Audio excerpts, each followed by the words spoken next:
kCaloria gives you the chance to build an expansive and intricate food chain that must overcome obstacles at every turn. Sow the seeds to a thriving ecosystem with precious water tiles, grow verdant gardens with every fungi plant tile, and fill this space with the perfect balance of herbivores, omnivores, carnivores, and humans. In order to play kCaloria with friends, each player needs their own 60-tile playset with calorie counters and dice. Every box of kCaloria comes with 5 counting dice and 88 calorie counters. Of those calorie counters, there are 16 water source calories, 16 fungi plant calories, 16 herbivore calories, 16 omnivore calories, 12 carnivore calories, and 12 human calories, and 60 hexatiles. The game begins with players drawing 7 random tiles from their play set of 60. If you don't draw a water source tile initially, redraw and try again. kCaloria is about building intricate food chains, not bad luck. Once you've drawn an opening hand with water tiles, you're ready to go. You will spend your first turn building the foundation of your food chain by placing a water source tile. Your first playable hand may look something like this. What is the objective of kCaloria? To play greater and more complex tiles in order to increase your final score. In order to score the greatest amount of points, you must create a suitable environment for tiles higher up the food chain. In order to play human or carnivore tiles, there must be sufficient water sources, fungi plant, herbivore, and omnivore tiles that satisfy that tile's cost. At the end of the game, all unused calories on tiles you own are tallied and added to your final score. Water source tiles produce water source calories worth 0 points. Fungi plant tiles produce fungi plant calories worth 1 point. Herbivore tiles produce herbivore calories worth 2 points. Omnivore tiles produce omnivore calories worth 3 points. Carnivore tiles produce carnivore calories worth 4 points. Human tiles produce human calories worth 5 points. Microbe tiles produce no calories but affect adjacent tiles. And event tiles, weather, actions, etc. produce no calories but affect adjacent tiles. So what does my turn look like? To begin your turn, simply place a tile on the table. This is the typical tile. The top left displays the cost to play that tile. The bottom right displays the yield of that tile. These colored dots are called calories. Here, to play the armadillo tile, it costs 4 adjacent fungi plant calories or 2 adjacent herbivore calories. When in play, the armadillo tile produces 3 omnivore calories. To start the game, you will place a tile from your hand onto the table. However, in this example, placing the armadillo tile first would be an illegal move. We first need to build a foundation. In order to play more complex tiles, the required cost of colored calorie counting cubes must already be on the board, adjacent to where you want to play. This bayou water source tile produces 2 water source calorie tokens, the colored counting cubes. To play this Phlox nivalis plant tile, it requires 1 water source calorie adjacent. It yields 2 plant calories. Begin the game by placing a water source tile. Water source tiles have no cost to place and therefore are always a legal move. After you've placed the tile and its associated calorie token yields, you end your turn by drawing a new tile to bring your hand total back to 7.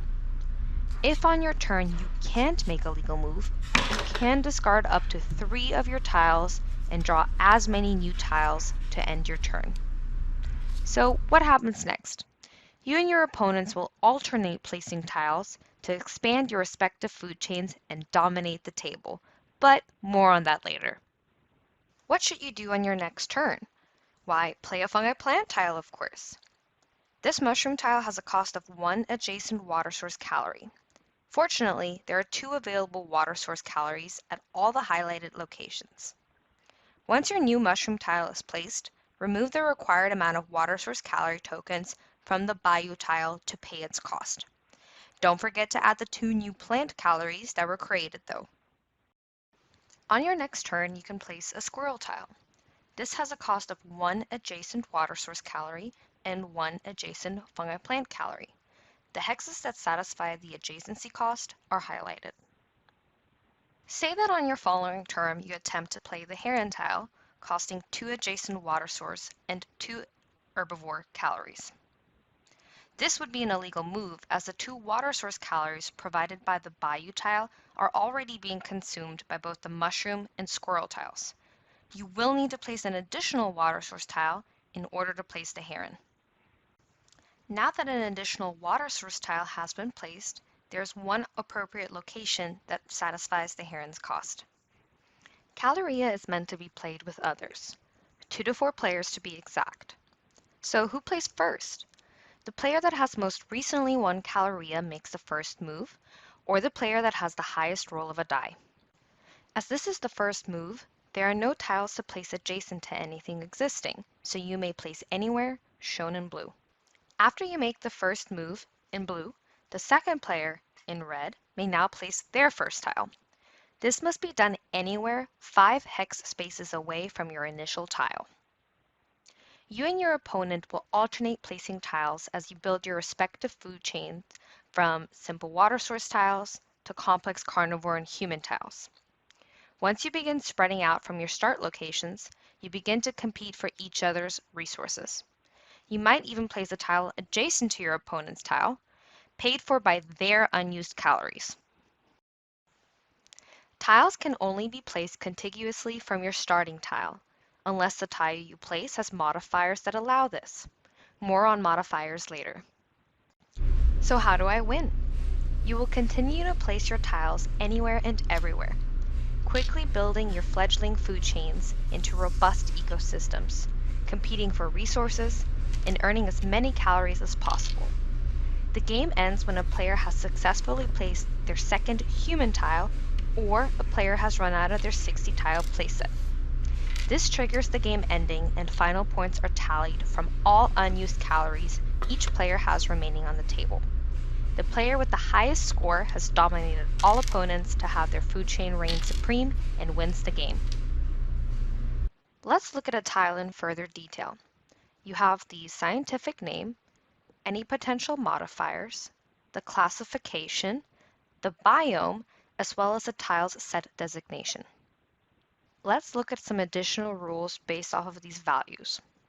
A tile's scientific name, as well as their classification, such as reptile, mammal, microbe, etc., may be used to refer to specific adjacency effects. Adjacency effects can either increase or decrease neighboring tiles' outputs based on tile modifiers and the native biome they belong to. If a tile has a modifier icon, it means there are additional adjacency effects to consider when placing. These can be additional yield from neighboring weather tiles, food sources, etc. On kCaloria's website, under Biomes and Modifiers, you can find information regarding each modifier's specific effect in regards to itself or what it does to neighboring tiles, and further biome affinity information. This is the tile's set designation, used to differentiate tiles based on the various pre-constructed sets they make up. This icon, FF, represents one of the many biomes a species can be associated with. Many tiles get adjacency bonuses based off of their respective biome capabilities. This armadillo tile belongs to the floodplain forest biome, FF. Some additional examples. Over the course of a game of kCaloria, like in real life, when you place 2 of the same animal next to one another, they can multiply. For any adjacent animal that shares the same name, you can add +1 to each respective tile's yield. Make sure to pay attention to tiles that have already been placed. You can maximize the amount of calories you produce with careful planning. Here you have placed 2 sunlight tiles next to a flower tile. Sunlight's photosynthesis modifier adds an additional base yield to any adjacent plant tiles. This single plant tile's initial base yield of 2 plant calories receives 4 additional calories from the adjacent sunlight tiles. These additional calories allow it to pay for more herbivore tiles than normally allowed. Just be careful of sunlight's other modifier that reduces adjacent fungi tiles' yield. Advanced gameplay mechanics, extinction event. A cornerstone of kCaloria and ecosystems on Earth, is the delicate balance a food chain must strike between producers and consumers. If any of this is disrupted by the removal of a small insect or plant, the effects can have a devastating effect higher up the food chain. Here, a food chain is shown that has developed over the course of a game. A rival player has placed a microbe tile that has the modifier pesticide. This modifier removes all adjacent tiles with the insect classification. Neighboring insect tiles are removed from the table at the end of your rival's next turn.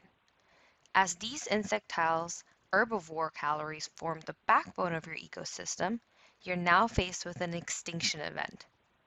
When your insects are no longer in the food chain, the calorie cost of your frog tile will no longer be met. Use counting dice to mark how many turns away a tile is from being removed from the game. Every subsequent tile that was built from your insects now faces starvation and will be removed in sequence at the end of every of your opponent's turn, unless an adequate replacement calorie source can be found. At the end of your opponent's next turn, your herbivore insect tiles are removed.